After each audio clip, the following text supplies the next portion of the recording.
बंदी छोर सदगुरु श्री कबीर साहब मेरे हृदय मंदिर के आराध बंदी छोर सदगुरु श्री महान साहब जी पूजा के योग से भी संत समाज में चरण कमलों में सिर झुका के तेरे बार बंदी करता हूँ।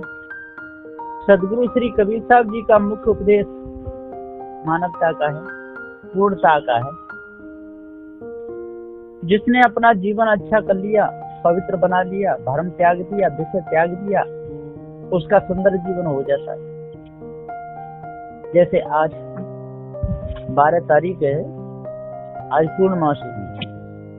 पूर्णमासी कहते हैं पूरा महीना, इसी प्रकार से पूर्ण जीवन कहते हैं इसका पूरा जीवन हो।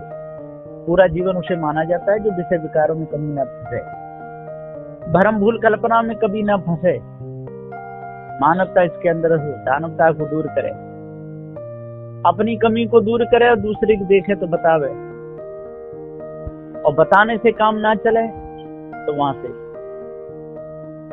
अलग बुला करके समझा। तो सदगुरुदेव जी पुकार के समझाते हुए कहते हैं, सदगुरु श्री कबीर साहब ने सभा में भी उपदेश दिया, सभा से अलग भी उपदेश दिया, और अपने सुजाती भाइयों को बुला करके उनको भी उपदेश सुनाया। लेकिन आज लोगों के अंदर इतना भ्रम छाया है कि कोई भी अपना पूरा जीवन नहीं बनाना चाहते। सब के सब संसार में मौज लेना चाहते हैं, संसार को कोई छोड़ना नहीं चाहते, और त्याग बैराग की बातें भी करते हैं, मुक्ति भी होना चाहते हैं, और संसार का रस लेना चाहते हैं। संसार का रस बहुत प्यारा लगता है। मोह ममता और लोभ से बचते कोई वीर, और जड़ाध्यास रहता नहीं निस्वरूप में थीर। मोह ममता से कोई बचते हैं, लोभ से कोई बचते हैं, बचते कोई वीर। जड़ाध्यास रहता नहीं निज स्वरूप में थीर, और जड़ाध्यास नहीं रहता है, निज स्वरूप में थीर हो जाते हैं। और कोई सज्जनों, मोह ममता से कोई बचते हैं, सब नहीं बच पाते। बचने को बच सकते हैं लेकिन बचना नहीं चाहते, क्योंकि उन्हें आनंद आ रहा है, मजा आ रहा है। संसार की सूरत मूर्त उन्हें अच्छी लगती है, संसार का रस लेना चाहते हैं। बचने से संसार का रस नहीं मिलेगा, इसलिए हानि हो या लाभ इससे कोई लेना देना नहीं। उन्हें तो संसार का रस चाहिए। चिपक में चिपक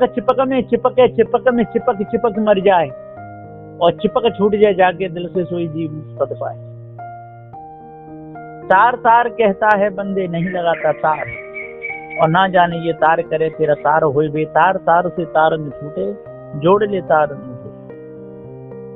सदगुरुदेव जी का एक वचन कितना अच्छा है सदग्रंथ बीजक में। यदि कोई भी अपने हृदय में उतारेगा तो उसके अंदर की कालमा निकलेगी, और नहीं उतारेगा तो नहीं निकलेगी। पृथ्वी जल अग्नि वायु अनादि तत्व हैं चार, आकाश कोई वस्तु नहीं यह निर्णय है सार। पृथ्वी जड़ है, पृथ्वी का धर्म भी जड़ है, और जल जड़ है तो जल का धर्म भी जड़ है। अग्नि जड़ है, अग्नि का धर्म भी जड़ है। वायु जड़ है तो वायु का धर्म भी जड़ है। चेतन जीव चेतन है तो चेतन का धर्म भी चेतन है। जड़ तत्वों के धर्म गुण क्रिया शक्ति मेल आकार सब हैं, लेकिन उनमें ज्ञान गुण नहीं है। ज्ञान गुण केवल चेतन जीव के पास है। अब शंका होती है, जब ज्ञान जीव के पास है तो क्या कहीं से मिला है? नहीं। जो जीव का ज्ञान है वह कहीं से मिलता नहीं है। जो अखंड ज्ञान है वह कहीं से मिलता नहीं। वह गुण गुणी का संबंध जीव ज्ञान स्वरूप है। यह मिलने बिछुड़ने वाला ज्ञान नहीं है। यह तो एक देशी ज्ञान है। सज्जनों, जिस दिन इस भेद को आप लोग समझ लोगे उसी दिन पारक ज्ञान हो जाएगा। जड़ मानंदी सारी हट जाएगी, लेकिन पुरुषार्थ करना पड़ेगा। बिना पुरुषार्थ के कोई भी काम अधूरा ही रहेगा, पूरा नहीं होगा। मधुर खट्टा खारा तीखा कड़वा कसाय, इसी में सब भूल गए। निज का पता न पाए। इस संसार में रसों का स्वाद लेते लेते अंधे हो गए, अपने आप को भूल गए हैं। कोई कहता है कि इसमें खटाई होनी चाहिए, कोई कहता है कि नहीं नहीं खटाई नहीं, इसमें तो मीठा होना चाहिए। तब तक तीसरा कहता है, ओहो आप लोगों को जरा भी अक्ल नहीं है, अरे भाई इसमें तो नमक होना चाहिए, थोड़ा खारा होना चाहिए। तब तक चौथा कहता है, अरे भाई जरा विवेक से काम लो, बिना तीखे के कोई स्वाद आता है, इसमें तो तीखा होना चाहिए। तब तक पांचवा सामने आता है और कहता है, ओ भाई अपनी जगह कड़वे का भी महत्व है, जरा करेले की भी सब्जी होनी चाहिए। और तब तक छठवां कहता है, ओ भाई आपको आमला से क्या परेशानी है, जरा कसाय भी होना चाहिए। सज्जनों, इस प्रकार लड़ते झगड़ते रहते हैं, अपने निज स्वरूप को जान ही नहीं पाते, पूरा जीवन स्वाद लेते लेते निकल जाता है। भाइयों, आज पार की संतों का संग करो, तब भ्रम और विषय से बचोगे। और जब तक ये भ्रम और विषय आपके अंदर छाया रहेगा, तब तक इस विषय रूपी और भ्रम रूपी नदी से आप बच नहीं सकते। जिस प्रकार से जल की नदी में गोते लगते हैं और बेचारे तड़प तड़प करके मरते हैं, इसी प्रकार से ये भ्रम और विषय की नदी है। इससे जो पार हो गया तो हो गया, नहीं हो पाया तो नहीं हो पाया, लेकिन बिना पार ज्ञान के कोई पार हो नहीं। जिसमें ज्ञान न हो उसको पूजने वाला नास्तिक होता है, ईश्वर के नाम की माला फेरने वाला नास्तिक होता है, अल्लाह खुदा को मानने वाला नास्तिक होता है, नदियों की पूजा करने वाला नास्तिक होता है, मनुष्यों से अलग देवी देवताओं की कल्पना करने वाला नास्तिक होता है, सूर्य चंद्र को लोटा ढालने वाला नास्तिक होता है, भूत भवानी चंडी मुंडियों को मानने वाला मनुष्य नास्तिक होता है, और चेतन जीव को न मानने वाला मनुष्य नास्तिक होता है। मांस खाने वाला, पशुओं का गला काटने वाला मनुष्य नास्तिक होता है, माँ बहनों की इज्जत लूटने वाला मनुष्य नास्तिक होता है, पत्थरों की मूर्तियों की पूजा करने वाला मनुष्य नास्तिक होता है, खाने पीने की वस्तुओं को आग में जलाने वाला मनुष्य नास्तिक होता है, और माता पिता को वृद्धालय में पहुंचाने वाला मनुष्य नास्तिक होता है। जो जिंदों की पूजा छोड़कर मुर्दों की पूजा करते हैं, वो सारे के सारे नास्तिक हैं। अब आस्तिक किसे कहते हैं उसका भी भेद सुनो।